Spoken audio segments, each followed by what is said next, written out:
ওয়ালানাবলুওয়ান্নাকুম, অবশ্যই আমি আল্লাহ তোমাদেরকে পরীক্ষা করব কিছুটা বয়ের মাধ্যমে, ক্ষুধার মাধ্যমে, জানমালের ক্ষতি করার মাধ্যমে, ফল ফসল ধ্বংস করার মাধ্যমে, বিভিন্ন মুসিবত দিয়া আমি আল্লাহ তোমাদেরকে পরীক্ষা করব, বিপদ আপদ দিয়া আমি আল্লাহ তোমাকে পরীক্ষা করব, আজাব গজব দিয়া আমি আল্লাহ তোমাদেরকে পরীক্ষা করব, করোনা নামক ভাইরাস দিয়া আমি আল্লাহ তোমাদেরকে পরীক্ষা করব, আমি আল্লাহ তোমাদেরকে সন্তানের মাধ্যমে পরীক্ষা করব, ধনী বানাইয়া পরীক্ষা করব, গরিব বানাইয়া পরীক্ষা করব, সুখের আইকা পরীক্ষা করব, দুঃখের আইকাও পরীক্ষা করব, সুখ দিয়া আমি আল্লাহ তোমাদেরকে পরীক্ষা করব, দুঃখ দিয়াও আমি আল্লাহ তোমাদেরকে পরীক্ষা করব। বান্দারে, ওই সময় যদি তুমি ধৈর্য ধারণ করতে পারো, সবর অবলম্বন করতে পারো, তাহলে আমি আল্লাহর পক্ষ থেকে তোমাদের উপর অফুরন্ত অনুগ্রহ এবং রহমত চলে আসবে। সুবহানাল্লাহ। আমার মুসলমান ভাই, শুধু তা নয়, আমার নবী, বিশ্ব নবী রাহমাতুল্লিল আলামিন, নবীজি যখন মুসিবতের সম্মুখীন হইতেন, বিপদ আপদের সম্মুখীন হইতেন, আজাব গজবের সম্মুখীন হইতেন, আমার নবীজি মুহূর্তের ভিতরেই কিন্তু নামাজে দাঁড়াইয়া যাইতেন। নামাজের মাধ্যমে নবীজি মুসিবত দূর করতেন, বিপদ আপদ দূর করতেন। কিন্তু আমরা যদি কোনো মুসিবতের মধ্যে পড়ি, বিপদ আপদের মধ্যে পড়ি, আজাব গজবের সম্মুখীন হই, আমরা নেতার কাছে গিয়া সাহায্য চাই, পাওয়ারওয়ালা ব্যক্তির কাছে গিয়া সাহায্য চাই, যাদের মাল আছে, যাদের সম্পদ আছে, যাদের টাকা পয়সা আছে, তাদের কাছে গিয়ে আমরা সাহায্য চাই। কিয়ামত পর্যন্ত এদের কাছে সাহায্য চাইবে, বিন্দু পরিমাণ কোনো সাহায্য আসবে না।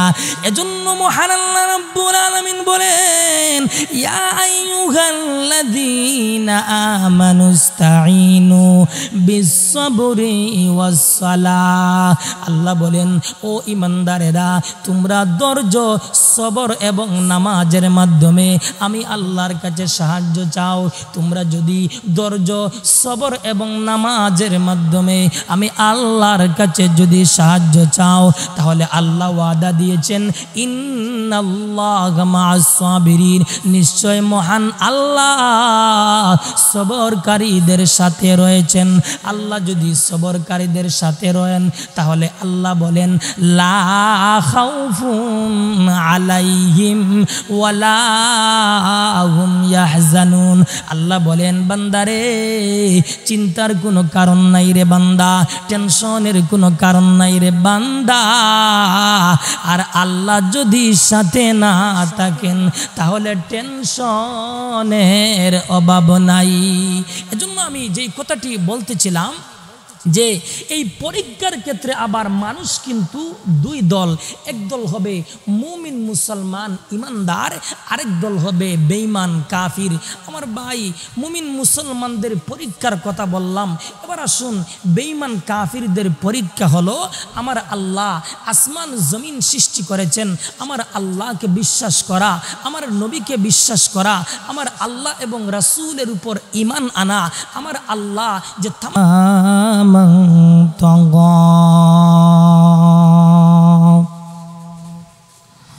وآثر الحياة الدنيا وقال تعالى فأما من أوتي كتابه بيمينه فسوف يحاسب حسابا يسيرا وينقلب إلى أهله مسرورا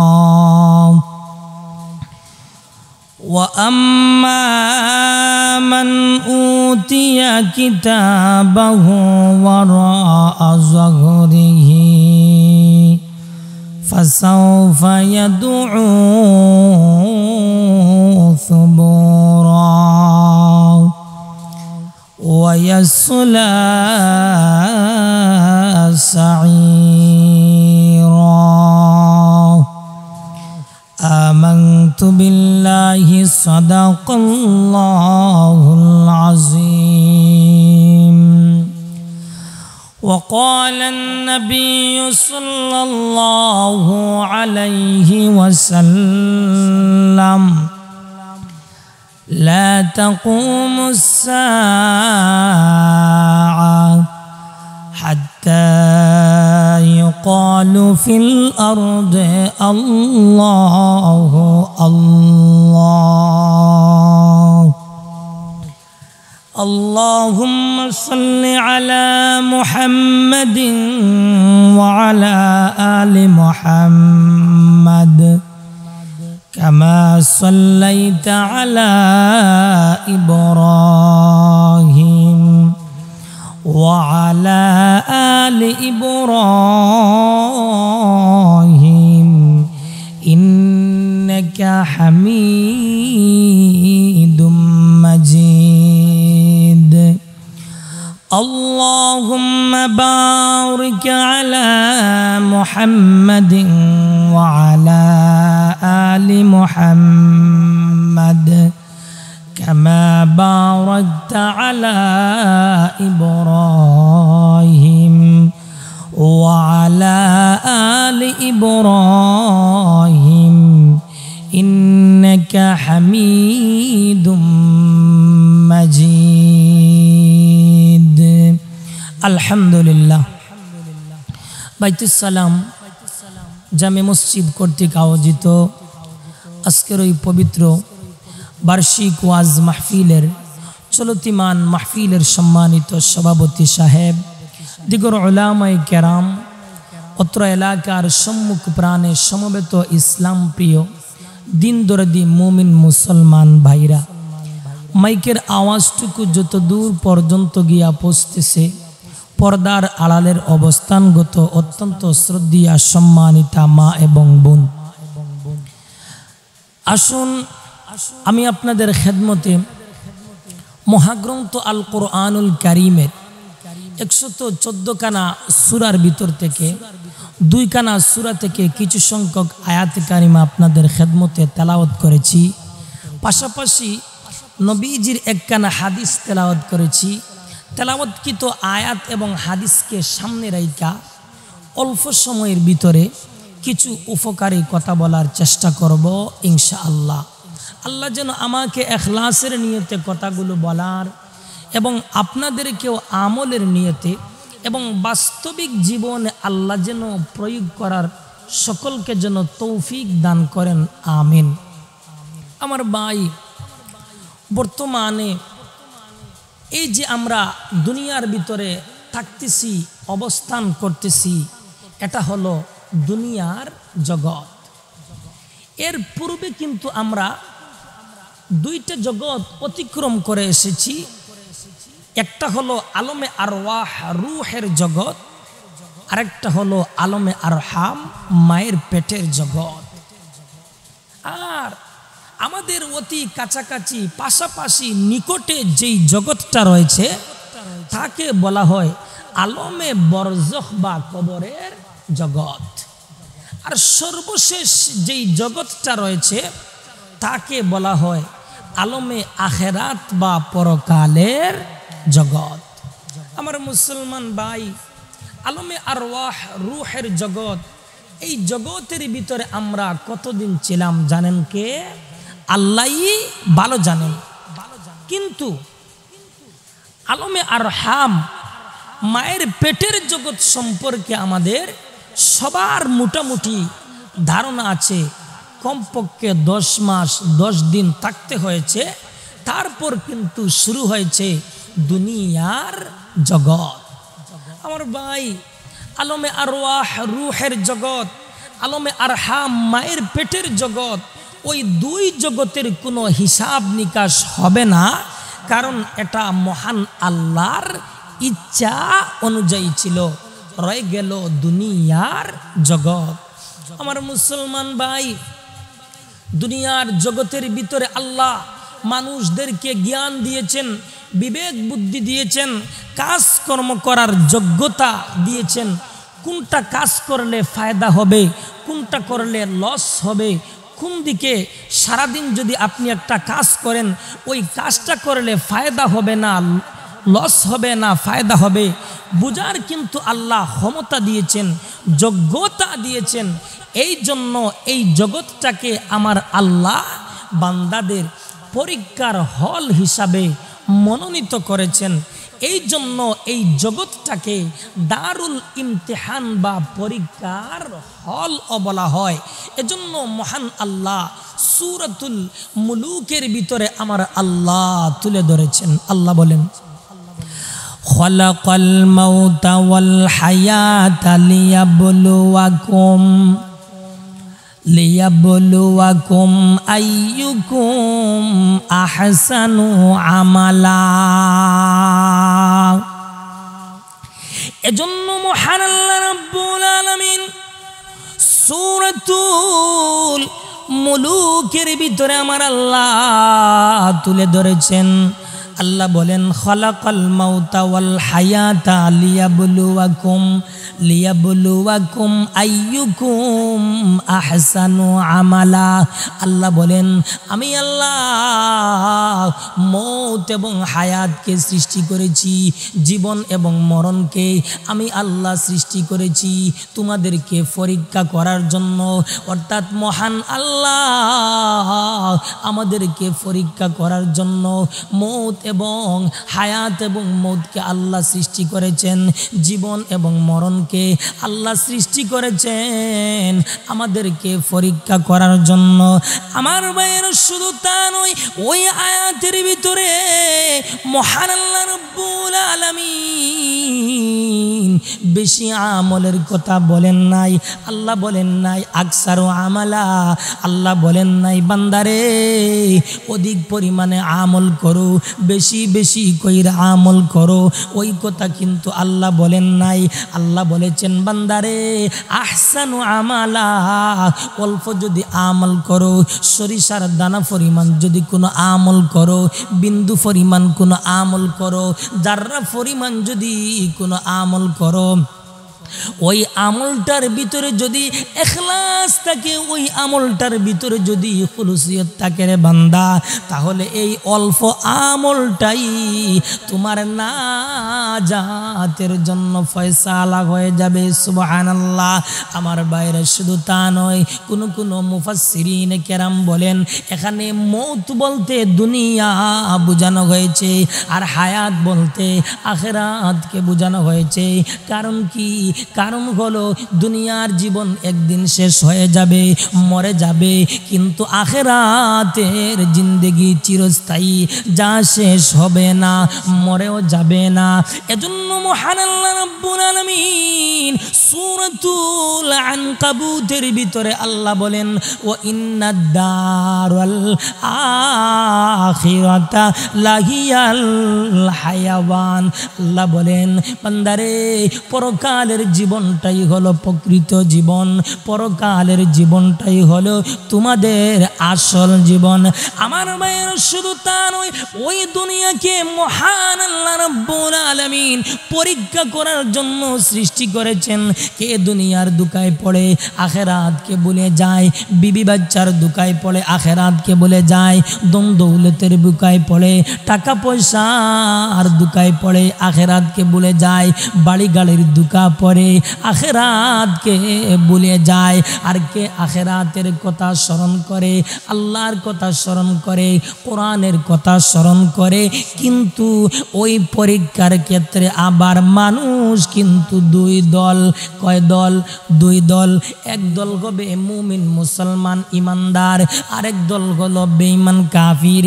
মুমিন মুসলমানদের পরীক্ষা হলো আল ইমতিসালু বিল আওয়ামির ওয়াল ইজতিনাবু আনিন নাওয়াহি, ইসলামের করণীয় কাজগুলো করা এবং বর্জনীয় কাজগুলো বর্জন করা। এছাড়াও মুমিনদের পরীক্ষা সম্পর্কে মহান আল্লাহ সূরাতুল বাকারার ভিতরে আমার আল্লাহ তুলে ধরেছেন। আল্লাহ বলেন ওয়ালা নাবলুওয়ান্নাকুম বিশাইইম মিনাল খাউফি ওয়াল জু' ওয়া নাকসিম মিনাল আমওয়ালি ওয়াল আনফুসি ওয়াথ থামারাত ওয়া বাশশিরিস সাবিরিন আল্লাযীনা ইযা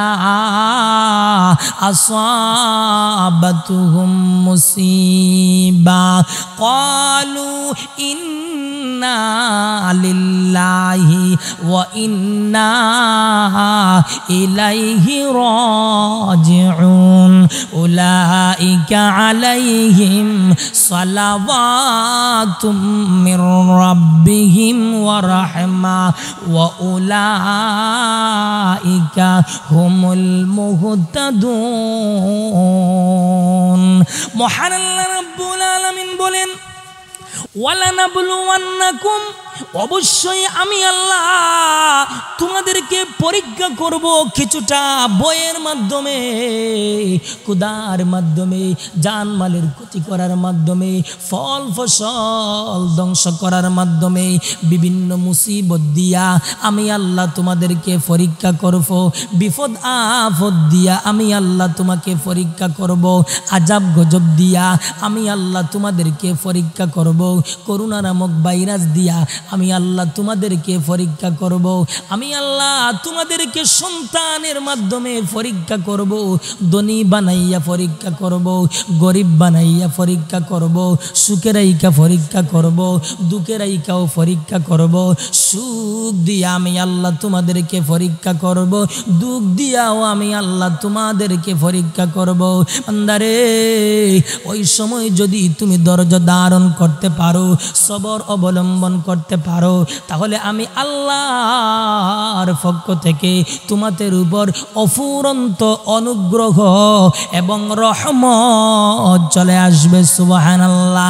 আমার মুসলমান ভাই, শুধু তা নয়, আমার নবী, বিশ্ব নবী রাহমাতুল লিল আলামিন, নবীজি যখন মুসিবতের সম্মুখীন হইতেন, বিপদ আপদের সম্মুখীন হইতেন, আজাব গজবের সম্মুখীন হইতেন, আমার নবীজি মুহূর্তের ভিতরেই কিন্তু নামাজে দাঁড়াইয়া যাইতেন।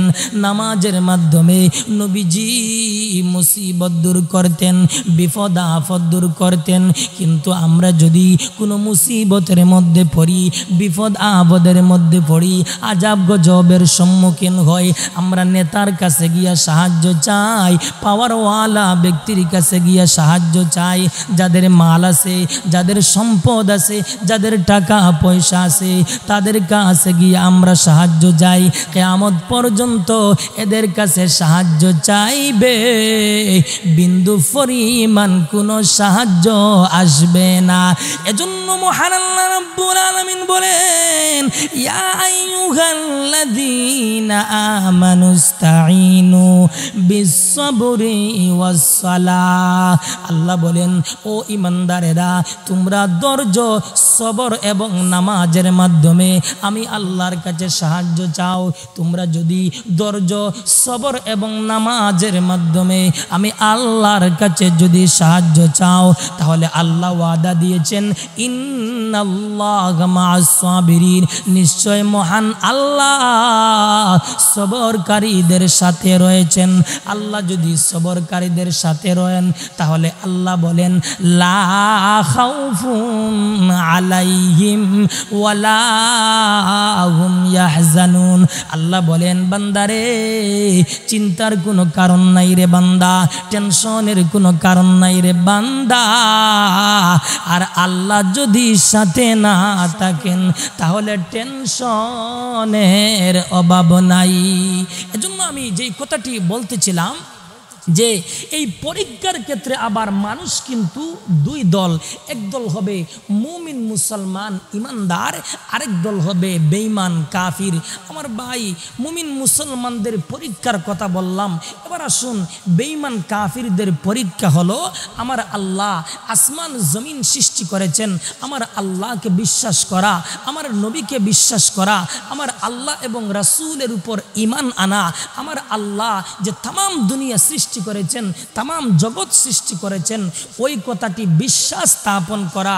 আর বিশ্বনবী মুহাম্মদুর রাসূলুল্লাহ সাল্লাল্লাহু আলাইহি ওয়াসাল্লামকে সর্বশেষ এবং সর্বশ্রেষ্ঠ পয়গম্বর হিসাবে বিশ্বাস স্থাপন করা, আল্লাহ এবং আল্লাহর রাসূলের আনুগত্য করা।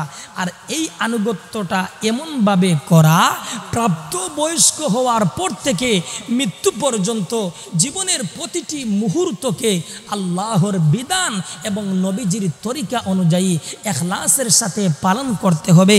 এটাকেই ইবাদত বলা হয়। ওই ইবাদত করার জন্য মহান আল্লাহ সমগ্র মানুষ এবং জিন জাতিকে, সমগ্র মানুষ এবং জিন্নাত গোষ্ঠীকে মহান আল্লাহ সৃষ্টি করেছেন। এজন্য মহান আল্লাহ সূরাতুল আয-যারিয়াতের ভিতরে আমার আল্লাহ তুলে ধরেছেন। আল্লাহ বলেন, ওয়ামা খালাকতুল জিন্না ওয়াল ইনসা ইল্লা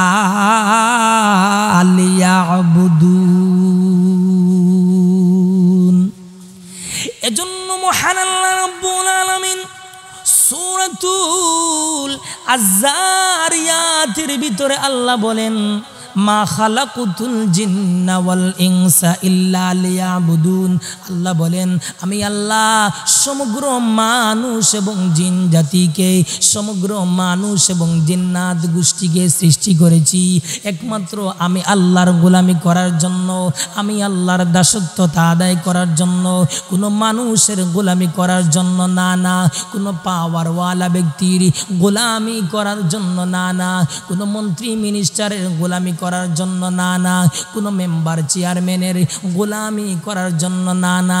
আল্লাহ বলেন, ইল্লা লিয়াবুদুন, একমাত্র আমি আল্লাহর গোলামি করার জন্য আমি আল্লাহ সমগ্র মানুষ এবং জিন জাতিকে, সমগ্র মানুষ এবং জিন্নাত গোষ্ঠীকে আমি আল্লাহ সৃষ্টি করেছি। এমনই ভাবে মহান আল্লাহ রাব্বুল আলামিন সূরাতুল আসরের ভিতরে আমার আল্লাহ সমগ্র মানুষ সম্পর্কে মন্তব্য করেছেন, সমগ্র মানুষ অত্যন্ত ক্ষতিগ্রস্ত। তবে আল্লাহ বলেন, যারা নাকি 4টি কর্মসূচি পালন করবি, 4টি বিধান পালন করবি, তারাই ক্ষতিগ্রস্ত থেকে রেহাই পাবে, তারাই পরীক্ষার ভিতরে পাস করবে। আল্লাহ বলেন, ওয়াল আসর, আমার আল্লাহ সময়ের কসম কে বলেন, যুগের কসম কে বলেন, কালের কসম কে বলেন। মহান আল্লাহ রাব্বুল আলামিন কোরআনের জায়গায় জায়গায় আমার আল্লাহ বিভিন্ন ভাবে আল্লাহ কসম করেছেন। যেমন আল্লাহ কসম করেছেন ওয়াশ শামস, সূর্যের কসম, ওয়াল কামার, চন্দ্রের কসম, ওয়াত্তিন, তিনের কসম, ওয়াজ জাইতুন, জাইতুনের কসম, ওয়াল কালাম, কালামের কসম, ওয়াল লাইল, রাত্রির কসম। এমনি ভাবে মহান আল্লাহ সূরাতুল আসরের কসম কে বলেন, ইন্নাল ইনসানা লাফি খুসর। আল্লাহ বলেন, নিশ্চয় মানুষ অত্যন্ত ক্ষতিগ্রস্ত। তবে আল্লাহ বলেন, যারা নাকি 4টি কর্মসূচি পালন করবি, 4টি বিধান পালন করবি, তারাই ক্ষতিগ্রস্ত থেকে রেহাই পাবে। প্রথম নম্বর কর্মসূচি আমার আল্লাহ সূরাতুল আসরের ভিতরে আল্লাহ বলেন, ইল্লাল্লাযীনা আমানু, যারা ঈমান আনবে, শুধু ঈমান আনলে চলবে না, বিশুদ্ধ ঈমান আনবে। 2 নম্বর কর্মসূচি আমার আল্লাহ সূরাতুল আসরের ভিতরে আল্লাহ বলেন ওয়া আমিলুস সালিহাত, যারা নেক আমল করবে, যারা খাঁটি আমল করবে। 3 নম্বর কর্মসূচি আমার আল্লাহ সূরাতুল আসরের ভিতরে আল্লাহ বলেন ওয়া তাওয়াসাউ বিল হক, যারা হক কথা বলবে। 4 নম্বর কর্মসূচি হলো আমার আল্লাহ সূরাতুল আসরের ভিতরে আল্লাহ বলেন ওয়া তাওয়াসাউ বিস সাবর, যারা সবর অবলম্বন করবে, ধৈর্য ধারণ করবে, মুসিবতের সময়, বিপদের সময়, আযাব গজবের সময় সবর অবলম্বন করতে পারবে, ধৈর্য ধারণ করতে পারবে, তারাই ক্ষতিগ্রস্ত থেকে রেহাই পাবে, তারাই পরীক্ষার ভিতরে পাস করবে।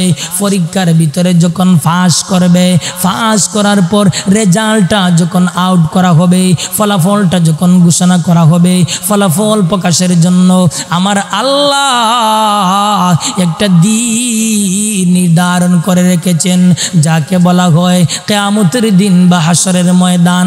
সেই দিন সমস্ত পরীক্ষার্থীদের রেজাল্ট আউট করা হবে, ফলাফল ঘোষণা করা হবে।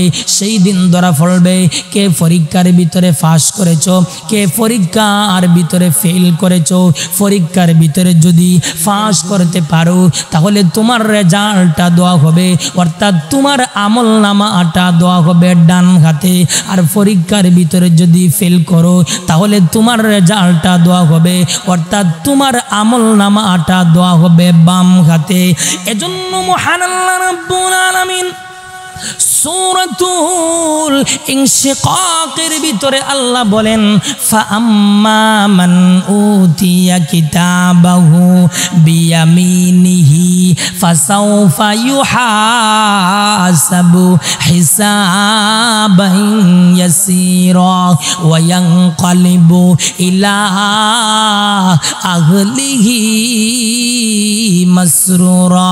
কিয়ামতের কঠিন ময়দানে, হাসরের কঠিন ময়দানে যখন তোমার রেজাল্টটা দেওয়া হবে, অর্থাৎ তোমার ফলাফলটা দেওয়া হবে, অর্থাৎ তোমার আমলনামাটা যখন দেওয়া হবে ডান হাতে, আল্লাহ নিজেই বলেন ফাসাউফা ইউহাসাবু হিসাবান ইয়াসীরা। বান্দারে তোমার হিসাব নিকাশ সহজ হয়ে যাবে। হিসাব নিকাশ যখন সহজ হয়ে যাবে, জান্নাতে যাওয়াও সহজ হয়ে যাবে। আর কিয়ামতের কঠিন ময়দানে, হাসরের কঠিন ময়দানে যখন তোমার আমলনামাটা অর্থাৎ তোমার ফলাফলটা যখন বাম হাতে দেওয়া হবে, তুমি মৃত্যুর জন্য আহ্বান করবে। শুধু তা নয়, তোমাকে জাহান্নামের গর্তের ভিতরে প্রবেশ করানো হবে। তাহলে বোঝা যায় ফলাফলের উপর ভিত্তি করে পুরস্কার বা শাস্তি ভোগ করতে হবে। এজন্য আমার আল্লাহ হাসরের ময়দান কায়েম করবেন, সেখানে ইনসাফের বিচার হবে। কিয়ামত হলো হাসরের ময়দান বা বিচার দিবস কায়েম হওয়ার প্রাথমিক ব্যবস্থা। এজন্য মহান আল্লাহ কিয়ামতের ভয়াবহ অবস্থা সম্পর্কে, বিভীষিকাময় অবস্থা সম্পর্কে মহান আল্লাহ কোরআনের জায়গায় জায়গায় মহান আল্লাহ তুলে ধরেছেন। এজন্য কিয়ামতের ভয়াবহ অবস্থা সম্পর্কে, বিভীষিকাময় অবস্থা সম্পর্কে মহান আল্লাহ কোরআনের জায়গায় জায়গায় আমার আল্লাহ বিস্তারিতভাবে তুলে ধরেছেন। তাহলে এবার আসুন, এই কিয়ামত কায়েম হবে না, এই কিয়ামত সংগঠিত হবে না যতক্ষণ পর্যন্ত জমিনের ভিতরে, জমিনের মধ্যে আল্লাহ আল্লাহ জপনেওয়ালা থাকবে, আল্লাহ আল্লাহ ডাকনেওয়ালা থাকবে, ততদিন পর্যন্ত কিয়ামত কায়েম হবে না। আসমান চূর্ণ বিচূর্ণ হয়ে পড়বে না, চন্দ্র সূর্য গ্রহ নক্ষত্রগুলা চিটকে পড়বে না, পাহাড়গুলি তুলার মতো উঠতে থাকবে না। এই সবগুলোর মাঝে প্রতিবন্ধক শব্দ হলো আল্লাহু আল্লাহ। এজন্য আল্লাহর রাসূল বলেন قال النبي صلى الله عليه وسلم لا تقوم الساعة حتى ক্বালু ফিল আরদি আল্লাহু আল্লাহ। আল্লাহর রাসূল বলেন ততক্ষণ পর্যন্ত কিয়ামত কায়েম হবে না যতক্ষণ পর্যন্ত জমিনের ভিতরে জমিনের মধ্যে আল্লাহ আল্লাহ জপনেওয়ালা থাকবে, আল্লাহ আল্লাহ ডাকনেওয়ালা থাকবে, ততদিন পর্যন্ত কিয়ামত কায়েম হবে না।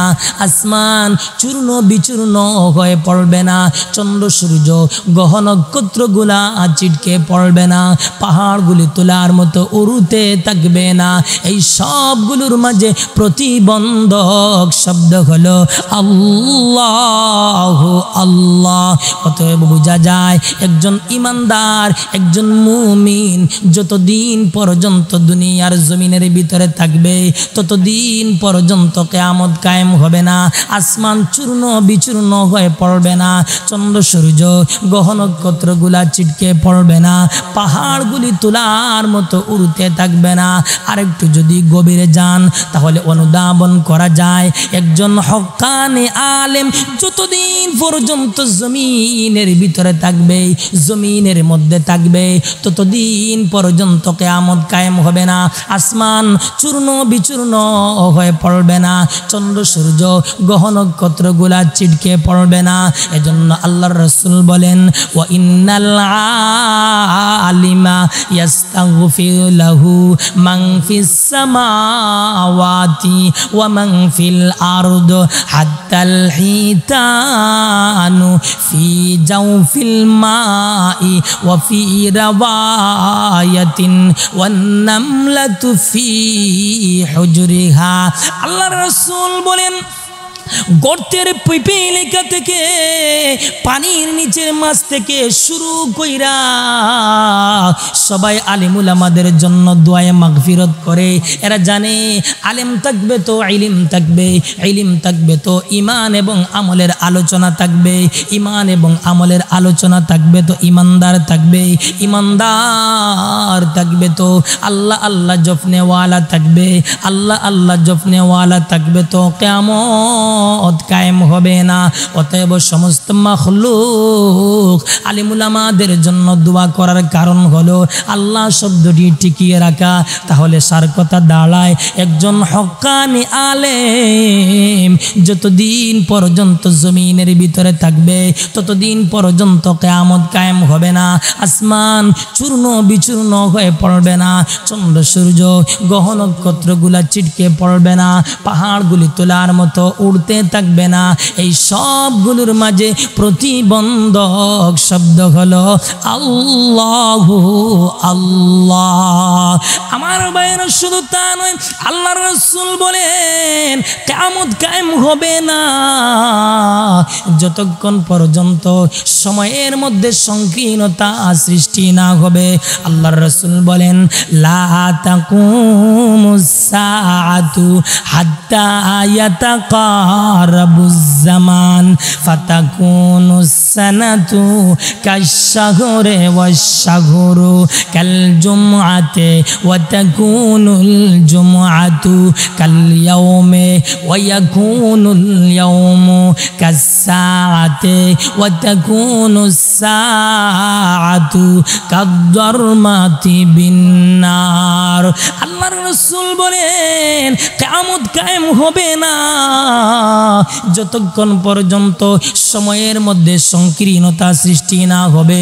অবস্থা এমন হবে বৎসর মাসের মতো মনে হবে, মাস সপ্তাহের মনে হবে, সপ্তাহ দিনের মতো মনে হবে, দিন ঘন্টার মতো মনে হবে, ঘন্টা একবার আগুনের উপর হাত মারার ন্যায় মনে হবে।